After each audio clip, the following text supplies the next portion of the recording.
Welcome back to Morning Combat. Our guest right now is fresh off of the bird from Australia and maybe fresh off of the biggest win of his career. He's the head coach of Xtreme Couture. It's Eric Nicksick. Hi, Eric. How is that aforementioned jet lag? Yeah, I don't even know where I'm at right now, what day it is. But it's right back to work. I know I'm in my gym. I know that. So it's right back in the cage, brother. How long was that flight? On the way home, I think it was like 14 hours, and then we had a little quick layover in Frisco, and then we were home. All right, not too bad. That flight is much better when you win. I'll tell you that. When you lose, bro, it's the worst.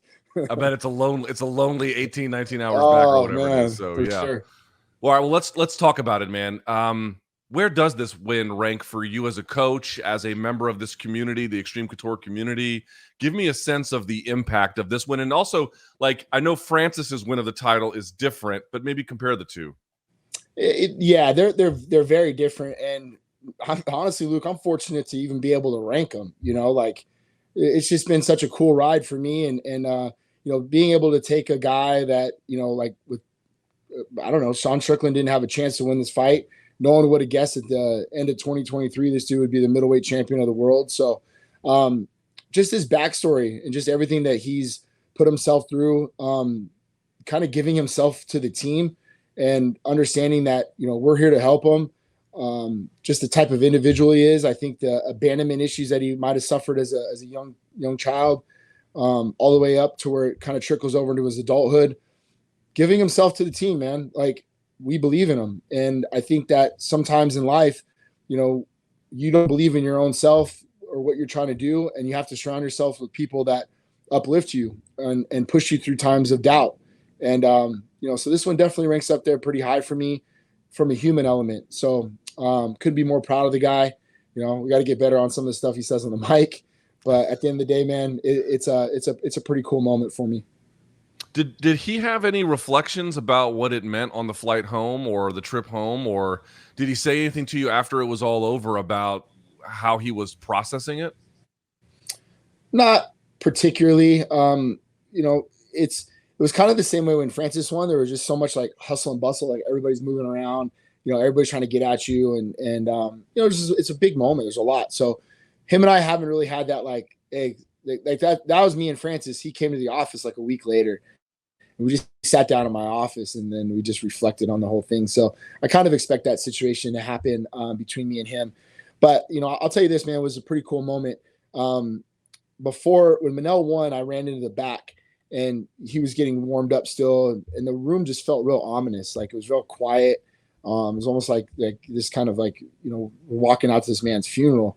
And I lost it. I was like, yo, motherfucker, we're going to win this fight. I was like, I don't care what anybody else thinks or says. The only people that matter are these people right here in this room. And everyone in this room right now believes you can win this fight.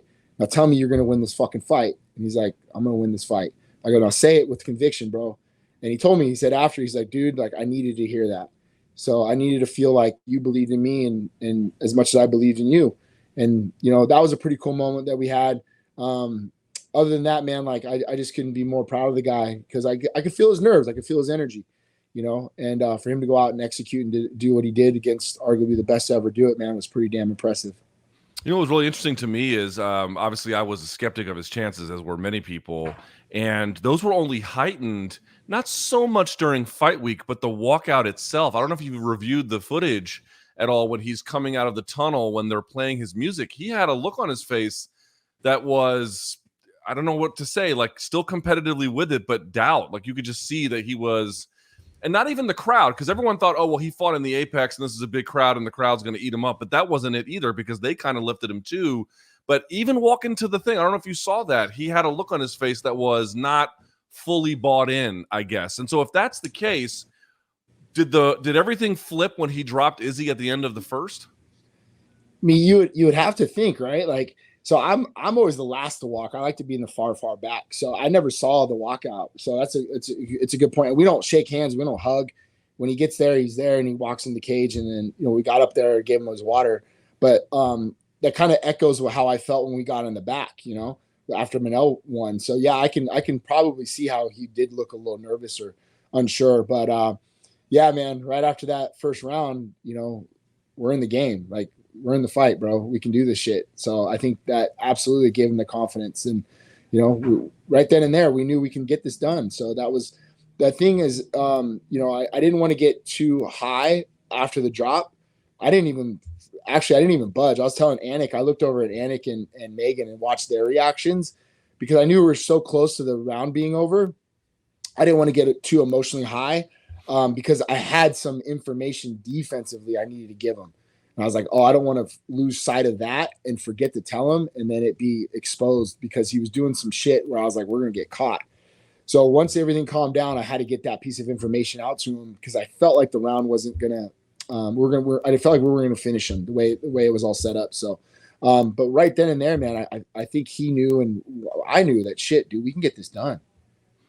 I want to talk about X's and O's in a minute, but you're actually an important person to talk to for many reasons, not just because you were there and coaching, but on MK, the full show, we were talking like, where does this rank among the biggest upsets in UFC championship history? And then by odds, Ronda losing to Holly would still be a little bit bigger than this. But, think of some of the other ones that went to a decision and where does it rank? And then it starts, the list becomes very small. But the other closest competition would be Randy beating Tim Sylvia. Coming out of retirement after being viciously KO'd by Chuck Liddell. He gets his heavyweight title shot out of nowhere, drops him with the first big shot he throws, controls him, takes his back. And I remember exactly where I was that night, the whole 9 yards. But here was the difference to me, Coach, is that Randy had already been a champion in another weight class. He had this pedigree from being on the alternate of the Olympic team.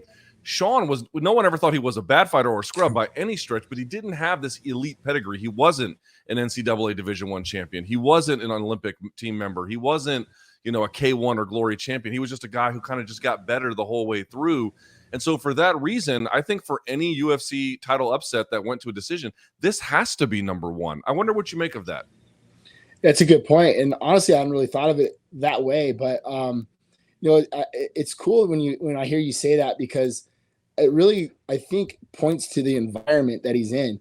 So sometimes when you surround yourself with people like Aljamain and Francis and Randy Couture and Forrest Griffin and Misha Tate, the people that have belts in this gym, Sadabusi, Patchy Mix, people like that, like you surround yourself with these champions and it rubs off on you, I think, in a certain degree. It really does. And, Randy being our mentor, a lot of the emotional things, I think the emotional capacity of carrying yourself and understanding what the responsibilities are as a champion before you even put that belt on, you almost walk that lifestyle, So it was interesting that you say that because, you almost have to live it or see it before or envision it before. I wonder if that's because of, some of the stuff within the gym.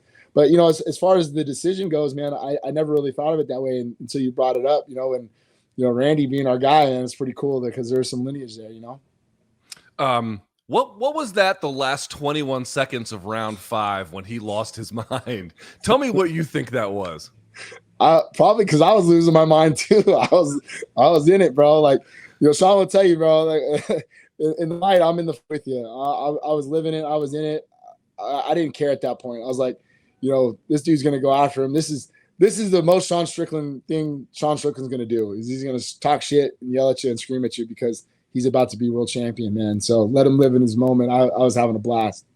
I will tell you, like, again, I'm just playing armchair psychologist. I don't really know, but it seemed like he had, he was more than just feeling good about the way the fight had gone. I don't think that's the explanation. I think that was him realizing that his doubts were bullshit, that they weren't real and that he had overcome them. And like, I don't know, like it doesn't look like that from the outside, but he was doing some healing in that cage, I think a little bit. It was definitely a breakthrough, brother. He was definitely having a breakthrough, So, man, what a cool moment, And it was just like you're exercising your demons live on pay-per-view and with the biggest fight on the line in his entire life, and he did it. He pulled it off. All right, let's talk about the fight itself because this is to me just very, very interesting because it's one thing to rise to the occasion, but part of what makes this fight so interesting is that it just nothing fluky about it. There was I've said, no referee messed it up for anybody. The judges didn't fuck it up. Like, it was just a fight that Sean was better at that night. No two ways about it. So I want to talk about Sean's style because it is so unique for a guy not to be a pressure fighter, but to have some of these weapons that he uses in the way that he does. And I guess the first question about that is, I'm sure that as a coach, you want to let guys have their own style, but did he bring that to the gym? How much has it evolved in the gym? How did you feel about it when you first encountered it? Give me a sense of the evolution of how he got to that position on Saturday night. Man, you know all the good questions, I'll tell you. Because first time I held pads from him, I'm like, what the hell is this? Like, this is not textbook. It's not what you do. But I think as a martial artist, that word art is very important, because you could be an artist and the pictures all look different. And it doesn't make sense a lot of times. It's not by, what we're taught, or he colors outside the lines, man. And it works for him. And I think as a coach, you have to be able to evolve and maybe to a degree teach something, one or two things, and help him understand the consequences of what this might entail. But all the while try to add new wrinkles, so you picked it up, man. I wrote you, we did a lot of hand fighting. We did, and you didn't really saw that of Sean. We try to disrupt rhythm and pressure. So keep Sean the way he is, but we also need to add little things and add little tools and change the game, just small little tweaks here and there. But man, is he unorthodox. And I think Chris Curtis, Alex Pereira said this, there's a reason why. Masvidal and Johnny Eblen will tell you, people that are with this guy, they understand what that pressure looks like in front of them. And on film, anybody that watches it from the outside, they don't really know until you're in there. And they can be critical about him at times. Is he making fun of all the parries and all that stuff? And he's right. It's not aesthetically pleasing, but it's goddamn effective.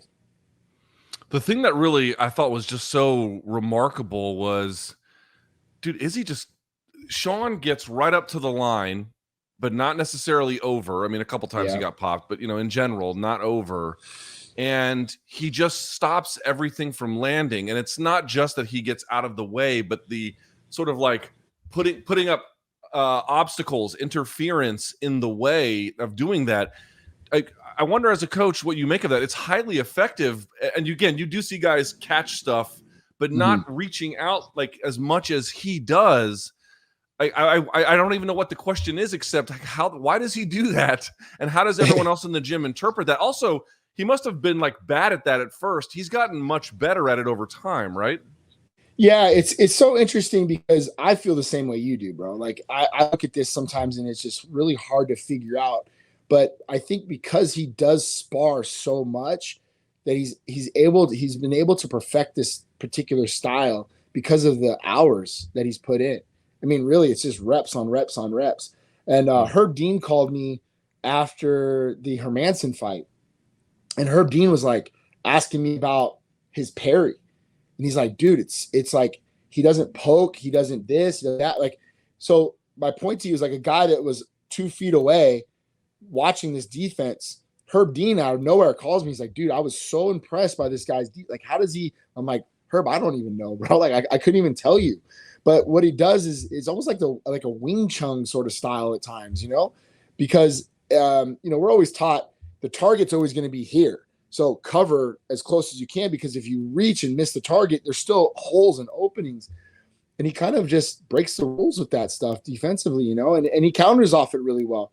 That's the one thing I think we worked on so much is having our counters built in off of our defense. So you're not wasting motion. So if he catches a particular way and his shoulder's one way, then, well, this side's loaded. Okay, if he catches over here, but he's reaching over this side's now loaded. So trying to build in his counters a little bit more fluid. So once he catches, it's a return fire. Those are some things that he's added that he's done really well with. And, over time, I think he's adapted it into his own style. The sparring, obviously there was a movement there for a while when guys like Cowboy and to an extent Max are saying, they don't do any sparring. I don't know how true that really is or was, but here comes Sean being like, I do a lot of sparring and I've developed a style that unless you've seen, it's just extremely difficult to deal with. I wonder as a coach, what you make of, are there downsides to the amount of sparring that Sean does? Again, you can spar hard, you can spar light. So people use the word sparring like it's always people trying to kill each other. It's not necessarily always the case. So you tell me, is this a thing it's propelled him to greatness at age 32, but is it going to age poorly in the, after a certain point due to the accumulative trauma? You would have to think so, but I would say with his style, he doesn't take much damage during sparring. Now, if he's getting dropped and he's getting this and he's getting cut and all these other things to where I think you would definitely, as a coach, you're going to have to step in and make an exception to the amount of sparring. But he attributes a lot of his cardio, which you can't argue, to the level of expectations of how we wrestle, to how we push a pace, to how we do all those things. He's like, man, like, why would I run on a treadmill and then try to emulate that in a fight? It's not going to happen. If I want to have good cardio, I'm going to fight hard. I'm going to push myself hard because there's no better cardio than fight cardio. And, he's proved it. But I think it's depicted on the fighter, to be honest with you, Luke. What type of damage has that fighter taken in their history? Everybody's chin's different. Everybody's defense is different. So, as a coach, I think you definitely have to evolve to your fighter and what they're trying to accomplish, but you also have to kind of shepherd them in scenarios and situations. If you're seeing an after effect, if they're getting dropped in rounds, they're getting knocked out in fights. After he got dropped by Pereira, man, hey bro, no sparring for a couple months. That's it. Sorry. He's like, okay, I'll listen. And he did.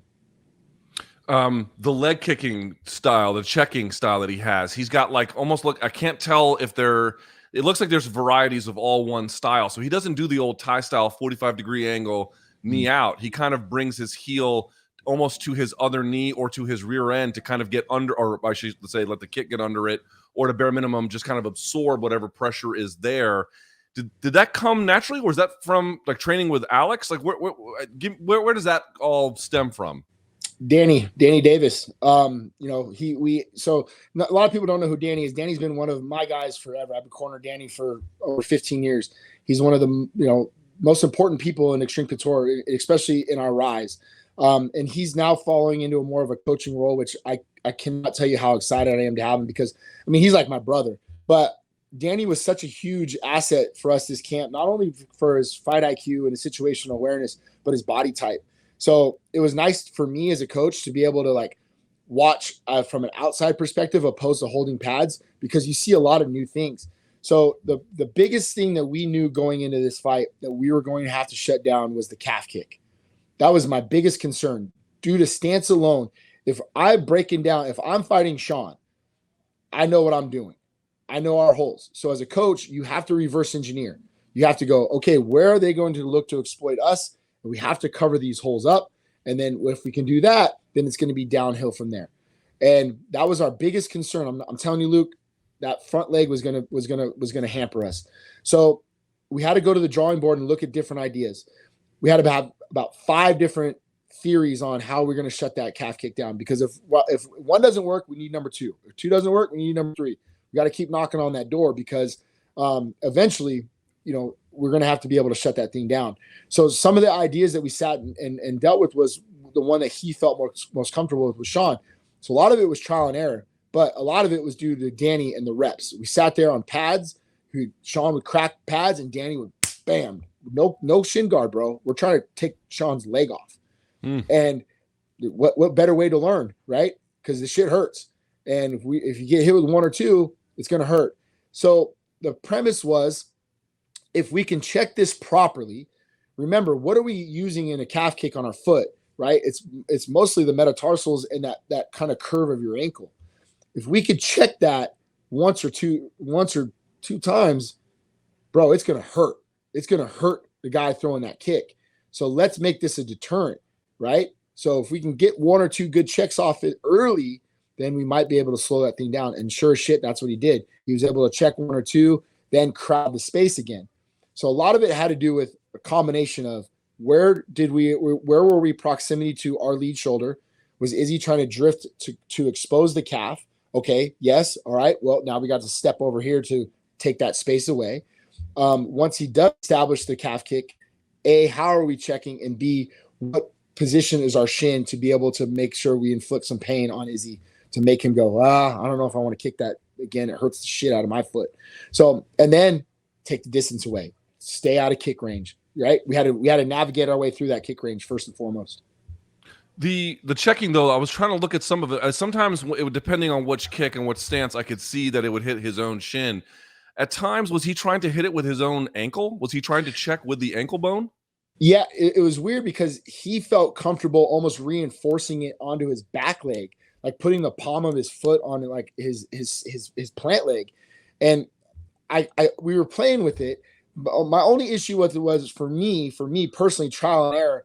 When we were going through our calf revolution, if you will, it was me and Brad Tavares, and Brad tore my meniscus completely in the Talis latest fight because we were working that so much. But the only way I can give myself relief was almost lifting my foot up, and the fulcrum became my knee, and that tore my meniscus.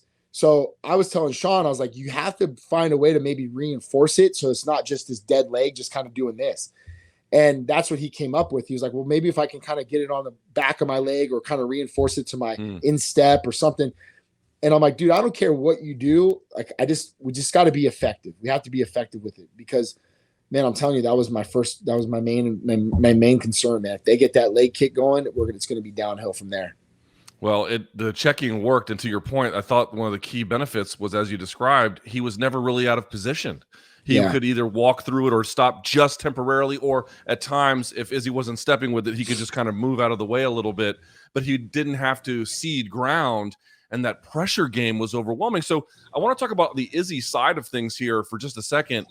Do you feel like I feel like by round 4, he was just out of ideas, which I was shocked to see, but it looked like Sean had nullified every little trick or turn or feint or fake or setup, and he just didn't really know what to do at that point.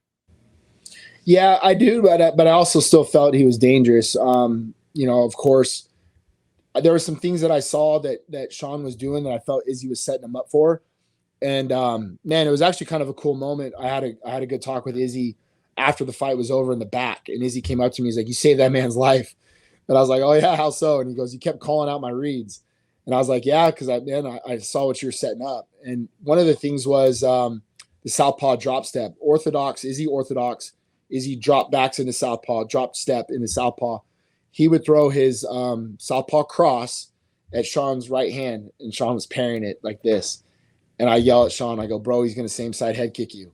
Like it's going to come right behind it," and I yelled it out, and Izzy heard me yell it, and he's like, "Holy shit, you called out my reads." And so it was a lot of it was, I would know Izzy would start one way, and he has such a good, almost juke step to the other side and has this incredible, calf kick from there. So a lot of that stuff we did with Danny was emulating Izzy, was a lot of that movement and theory and stuff. So once we started to kind of disrupt the timing and the rhythm, I felt like we had Izzy where we wanted him, and I just felt like, yeah, you could say he was stuck in the mud, but he was stuck in the mud for a reason, because we threw his ass in the fucking mud. No, that's what I mean. I mean, like he tried everything he knew, and it was all systematically shut down. And so he just kind of resorted to, I don't know, instinct or something else. But it survival. Survival, yeah. Like, but you know what? I knew Sean was like cruising. I mean, obviously you could just sort of see the accumulation of things. But I gone back and had to watch the Abus Magomedov fight. He does this bit where he loves to get guys to drift to his own right, and then he'll bring that right shoulder through, kind of fake like he's going to go with this one, and then pop them as they move into it. Right? He does it classically. He began to hit Izzy with that in the championship rounds, and I was like, oh man, he's moving downhill on him. Yeah, bro. Like that was when I was like, whoa, yeah, this is going in a very bad direction. Like, did you ever feel? When did you feel like Sean was in a flow state? I'd say probably going into round 5, because but here's why. I just err on the side of caution. I told Sean going into 5, and in my heart, I had us up 3-1. As a coach, I told him 2-2. I said it's 2-2 going into 5 because for 2 reasons. Number 1, I needed to keep the same amount of pressure and distance. If I tell him, hey, I think we're up, we can cruise, that means he's at C range, which is at Izzy's kick range. That's where I did not want to have that fight at all, at any capacity. I didn't care for up 4-0. I still wanted to apply that pressure and keep that distance due to the kick game, but I also wanted to make a statement. And with that being said, you're in this guy's home country, if you will, close enough. Judges can be fluky.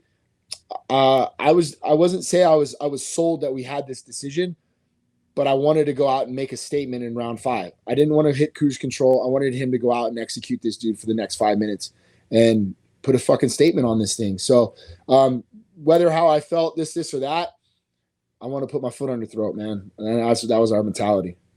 It sounds like trying to solve the problem of Izzy has been not just a task for this camp, but the task for quite some time. Could you give the audience some sense of like, and obviously this goes back to the Tavares fight, but I'm sure it extends well past it in terms of amount of attention. When did you feel like you could put together a game plan for one of your guys to beat him? How long do you feel like it took to get there? I mean, I felt like I did it as an analyst with Alex and Izzy in the first fight. Like I just knew I kind of broke the code on the movement and understanding, think about the battle of Thermopylae, right? The gates of fire is funnel a strong army into a narrow corridor. And that's how the Spartans were able to beat the Persians, right? So how can we do that was the cage control and funneling. And I started to see that. I talked about it prior to the Alex Pereira fight. How could he beat him? And that's how you beat him. You have to be able to limit his movement and put him in a scenario where his only options are left, right, or panic wrestle. And very rarely you're going to get a panic wrestle out of him.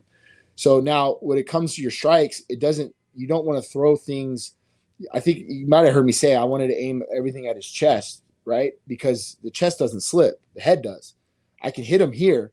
If I can find his chest, the next punch will find his head. So a lot of funneling. So not throw punches, place punches. Place punches to where you can funnel the strikes to where it's going to matter, where they're going to land. So I think with enough tape and enough time in the cage, you're able to start understanding where he feels is most comfortable. And I use the analogy that he's a conductor to an orchestra, and that's very true. He is that man. Like he knows where all the instruments go. But our job was to take the conductor stick out of the hand and disrupt the rhythm and throw some shit in there that takes away the harmony that he's so accustomed to. And look, just like in football, man, those offenses, you run the RPOs, you run the spread, you run this, they're all trendy and people want to mimic them and people want to do this. Well, naturally my dad's a defensive coordinator and our goal is to disrupt that and to break it down. And how do we break it? How do we break the rhythm? How do we apply pressure? And the old man, my pops used to just send people up A gap, make sure we were coming, So that theory, I might be just a football coach, but it translates over to MMA immensely, just probably from the mentality standpoint. I guess the follow-up question would be then, what do you believe that Izzy brought to the middleweight division that allowed him to gain such an advantage in the striking over the crop at the time that he did, which it now looks like obviously Sean solved for it on Saturday, and I do think the rest of the division has gotten better in the terms of identifying some of his weaknesses. But in terms of his strengths, circa 2018, 2019, what was he doing that was ahead of the game at that time? You heard me call him that in the corner. He's a snake charmer, and I'll tell you what, man. If you didn't take a day or two or a long period of time to go watch the growth of city kickboxing, every one of those guys there, they have a beautiful feint game. And, I tip my hat to Eugene and that team, and they've built an empire there and they've done a great job. And I think as a coaching staff or coaches, you have to look and evolve and look at what other people are doing and how they're growing and how they're making a change. And every one of those fighters came in with the same pedigree, the same mindset that they're painting a picture. Follis always said the space between the notes makes the music, and that's the feint game. And where he was just so dominant was he would get people watching him, and that's why I called him a snake charmer. You just fall in love with like, oh, you're mesmerized by what's in front of you, and you have to take him out of that rhythm. So when he feints, you got to go, because he's feinting to set up whatever's next. Nope, there's not going to be a next. We're going to take that away. We're going to go now. So over time, I think that's where their development is just so picture perfect, so picture perfect in what he does. So, those guys changed the game, man. They really have. I've been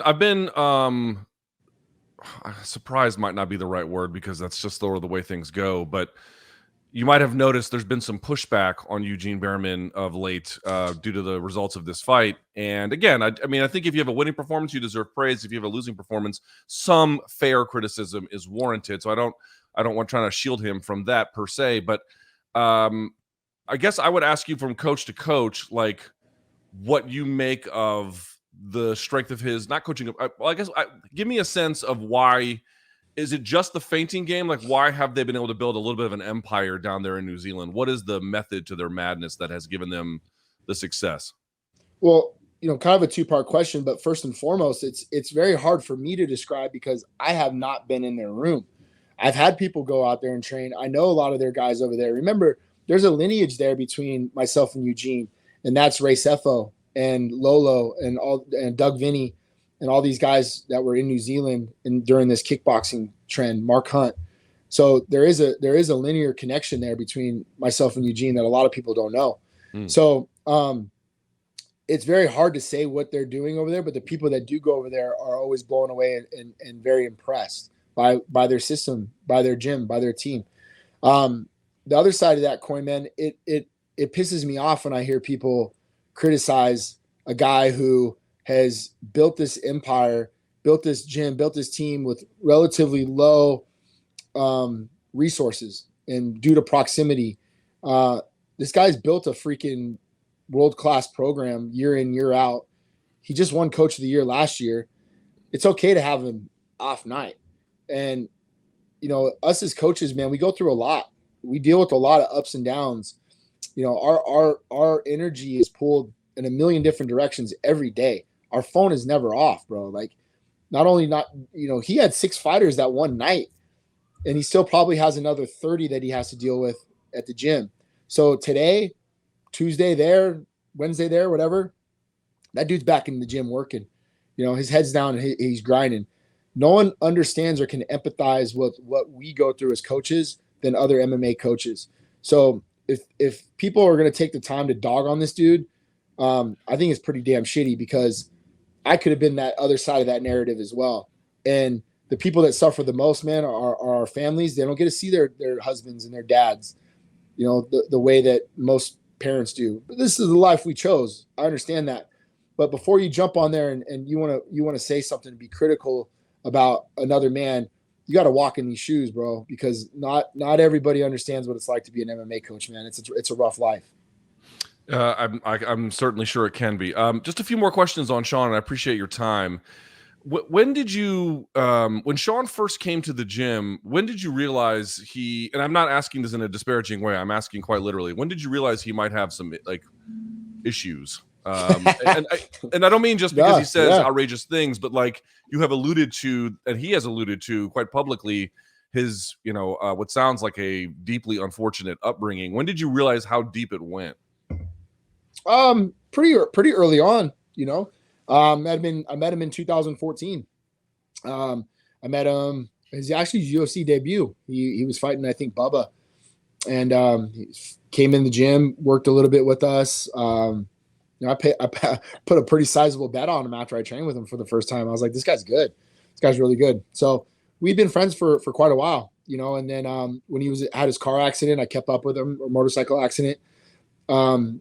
And that's when I started kind of understanding more about him, was because during that time, I remember asking him, like, I remember saying something about pain meds. So I was like, dude, don't let them put you on any fucking pain meds, man. That shit's, and he's like, never. He goes, I'd rather, like that kind of opened the door to the understanding the conversations about his past, is my point, was when we started talking about those pain meds. And, I think trauma does that to a lot of people. You follow suit and it repeats itself, or you buck the trend. And he was not going to have it, man. Like, just kind of understanding who and what he came from. That's what really started to open my eyes on the individual that Sean is and his history. How typical is it for fighters to have a background like Sean's? I would say there's probably, you know, 20-30% of the guys in here maybe have some of that stuff, and maybe not so much this day and age, but you know, Follis always talked to me about understanding the 3 or 4 elements, you know, that you have to know inside as a fighter. And he always talked about Lieben and Lieben's upbringing. He said Lieben is a fighter by nature, by heart. He's not athletic and he's not a very good competitor, but he's a fighter. And understanding those things and how those dials can dissipate, they can turn up, they can turn down, they're this and they're that. Those are some things I think, you know, we try to identify at me on the interior of who and what I have and how do I need to get the best out of them in those moments. And sometimes you guys, you know, you'll hear me I'll never corner Francis the way I corner Sean. You know, I don't corner Ige the way I corner Sean. I have to, you know, right? Abraham Maslow said if the only tool you have is a hammer, everything looks like a nail. You have to have more tools. You have to be able to, you know, to connect with your fighter the way that they process. And sometimes the way I process with Sean is you know, a little bit more stern and in his face and what he needs to hear. So because he's a goddamn fighter. You know, it's sort of like this might sound like a weird question, but I've seen it too many times in the fight game, and it's a slow creep, but it does happen over time. I'm sure you've seen it too. A lot of guys come into the game with, let's just say it, fucked up backgrounds, and then they get good at fighting and they begin to accumulate some earnings or titles or some combination of both. And then over time, they just stop being angry. But then they're also not quite the same fighter anymore. Now, I don't think we're on the precipice of that. Again, the guy just had his best win. But I guess I would wonder, my question to you is, like, do you think Sean is happy? Have you thought about what the next 3 or 4 years is going to look like for him, given that we've seen some other trajectories take familiar paths? Yeah, that's it. And that was part of Follis's theory about the fighter element. You know, he talked about that with Lieben. Even he said, you know, you take that fighter out of this environment where, you know, the stepdad isn't burning cigarettes on you, or, you know, whatever these crazy stories that these guys have had, and you give them a life of normalcy. You know, they have a little bit of money, they fall in love, they have kids. So what happens to your fighter element? What happens to that dial? Begins to lower. Now you're stuck on, you know, how athletic they are and how competitive they are. So he used to always use Randy, Chael, and Lieben as his examples. And he said, you know, Randy was always the competitor, the 10, and he never wanted to see somebody hurt. He didn't want to take the fighter. Like Randy wasn't like the fighter, right? He would go have dinner with you after a fight. But he wanted to win. He wanted to win. He always talked about Chael was just such the athlete, and Chael can do everything in the room, but he didn't have like the crazy fighter, and the athlete was, you know, or the competitor was here. So my point is that like those dials will always change. And to answer your question, I think it can give, you know, take away some of Sean's edge because of some of these things that we're talking about, right? Like he's madly in love with his girlfriend. And I told her, man, after the fight, credit to you, because you've allowed him, I think, to be vulnerable, to have some feelings. And I think part of that win definitely is in her favor and should be credit to her work that she's done behind the scenes, but has given him a sense of normalcy. Has shown him it's okay to be loved and to love something else, you know? So I don't know if this is like the peak or we're actually still climbing, because we do have a fighter. He is a competitor. He's an okay athlete. I would say he's okay athlete, but all the while, I think to monitor those dials as a coach is up to me to kind of keep his edge, right? Keep his edge. All right, last one for me, which is everyone kind of points to the Pereira fight where he obviously didn't go his way at all, and you know, he went and trained with him, and that was really great. Yeah. But I'm actually, and you could see now in this fight, he did the cage cutting versus the following he did in that fight. I mean, huge change. I'm actually kind of curious about the fight with Cannonier. Sean kind of strikes me competitively as a guy who's, and all these guys do, their losses eat at them, but like he really seems to think about them. I wonder to what extent both that Pereira loss and that Cannonier loss, to what extent did that sharpen up some of the tools that made him ready for Saturday? I think those things alone, you know, are the reasons why we have a belt wrapped around our waist. To be honest with you, The Alex Pereira fight, yeah, we joke about the wrestling and the this and the that. Nothing's guaranteed. Nothing's guaranteed in this game. Like, we could have gone out and wrestled, the first 2 rounds and still got caught in the third. You just never know. But what sometimes things happen to us because it's for us. We need it to happen. And, he hits me up and he's like, hey, Alex invited me to come out to Connecticut for a week. What do you think? I go, what do I think? Yeah, go. Like, dude, you got Glover, you got the guy who just beat you, willing to help you. Like, what better, information can you get than the guy that's been in it with you and willing to help? And man, like, those guys have been amazing for him. Like, he came back and I think gave him another sense of confidence because he actually got to spar Alex more and more and more. And instead of like the threat of him just getting starched, he was able to go in and kind of find his rhythm and find his range with him. And it gave him a lot of confidence. Now, in the Cannonier fight, I was very public about this. Like, I felt we lost the fight on optics. And Cannonier and their team, they won. They won that fight. I'm not going to say there was a robbery. We could have done more. And when I said the optics, I'm pandering to like judges who I just assume are 6-year-olds, right? Like, I want to make it look pretty. I want to make it, colorful and, bright and fucking happy and whatever these judges are looking at. And I understand optics. And what I was calling for in the fight was more kicks by Sean for 2 reasons. It's the apex, and I want to inflict audio damage. Now, are the kicks landing? Are they hurting Cannonier? Maybe, maybe not. But I want to hear that noise. I want the judges to hear audible sounds, right? Because I'm telling you anecdotally, Apex and the pandemic changed the way I coached because of, I got Chris Lee believing that Paul Felder beat RDA because I'm basically talking to Chris Lee the whole time that Paul Felder's winning this fight. You know what I mean? So I'm telling you, from history alone, optics, audio sounds, and aesthetics will sway small venue Apex cards. And it was after that fight, Sean called me and he was like, damn, now I know what you mean by optics. And I said, man, that's on me as a coach. I should have explained that better prior. Like, you should have known that not in the middle of a fight. It should have been discussed earlier on, but now you understand what I mean.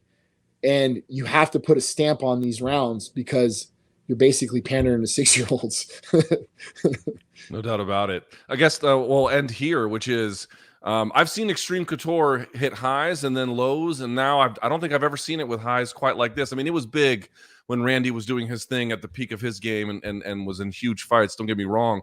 But, I saw that the gym fell on some harder times in between those spaces. And now here you have it with, obviously Francis is in PFL, but he's the lineal champ. And now you have Sean there as well. I just wonder, from the journey you've taken at Xtreme Couture, what it means to have yet this other accomplishment that the gym can now say it has earned, and particularly the role you played in it, but through the lens of what's happened at Xtreme Couture.